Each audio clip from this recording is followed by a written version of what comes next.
Hey guys, Nick with Major Woodcraft. Been a while since I posted.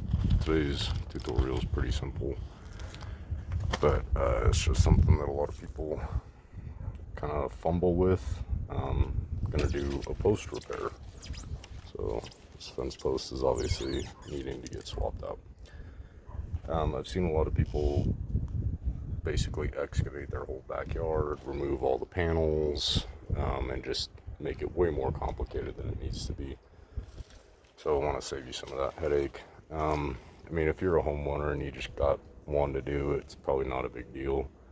But if you do this for a living and, you're doing these, multiple times a week, you want to be as efficient as possible with that. So first things first, situational awareness. I've got an electric meter there as well as a cable line. Cable line actually runs right behind the post I need to replace. Electric line goes out to the front yard there, so I'm not worried about that. Call in your locates, especially when you're digging this close to the house here. And if you don't have time to do your locates, at least assume that there's going to be stuff in your way and dig carefully, first and foremost. So let's get into the process. The key here is to make a right angle hole around two sides of that original concrete block. And less is more. You don't really, that's a digging bar. You can see how much room I've got in there. It's not a whole lot. That's the chisel end of my digging bar, and that's all the room I got back in that back pocket. We're not digging up to here, so keep this small. That's part number one, and do make sure that you have those two sides like that. Part number two is to dig down to whatever depth you need, as long as you are below the original concrete block. And that's super important. Do not stop digging just because you think you're deep enough.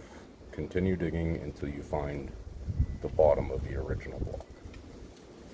And now what we're going to do is we're going to break off this corner and this corner. So what we should be left with at the end of the day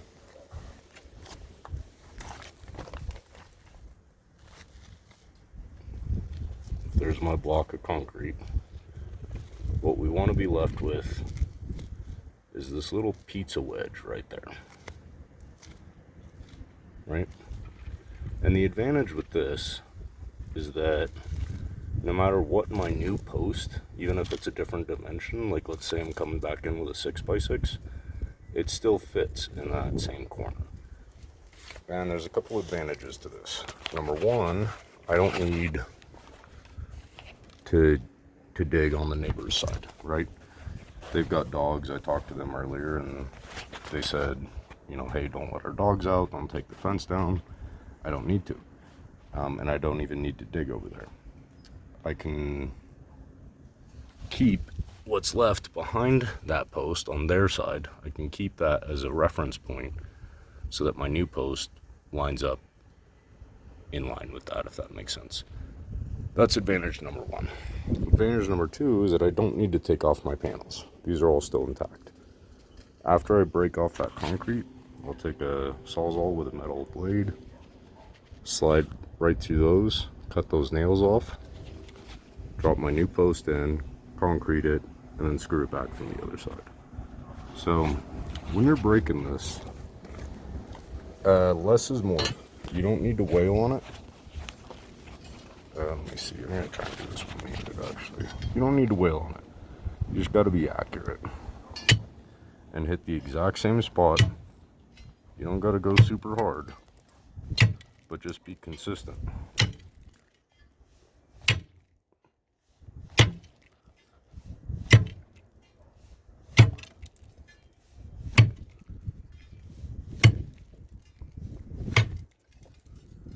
I think we're almost there.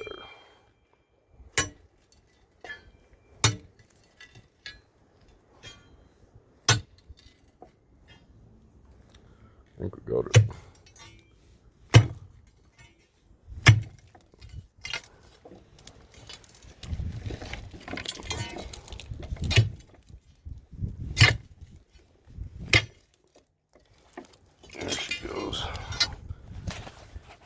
So,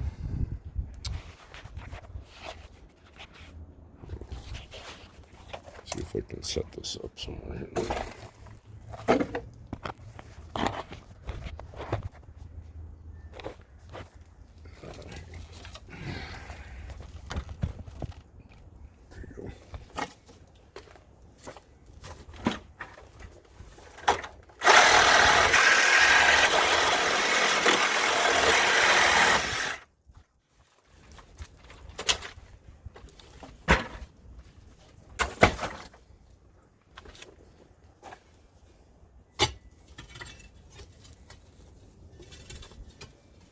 This is surgical. You don't gotta go too crazy with this. Accuracy is more important than brute force.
Alright, that wasn't as clean as usual. I actually had to pull some of that out and break it up. But the old concrete is still behind the post, so that's my point of reference. You can see how far this panel has separated by being loose. So now that our post is in the correct position again, we'll be able to suck that fence back into place. All the old concrete, that the face of that I separated, moved to the back of the hole where you'd removed dirt before, just so you can add some extra concrete in there. And then we'll throw another bag around the post as well, get it all soaked in and mixed up. Let it sit for a little bit and then screw it all back together. So I'm at 13 minutes. I'm going to edit this out and remove the 2 minutes of me struggling to get that old block out of the bottom. It didn't break as clean as I wanted, but still 13 minutes. Not bad for a repair. If you got to do 10 of these in a day, you're probably going to want to eat lunch after 5, but you'll be able to get it done pretty quick. So hope that helped. Bye.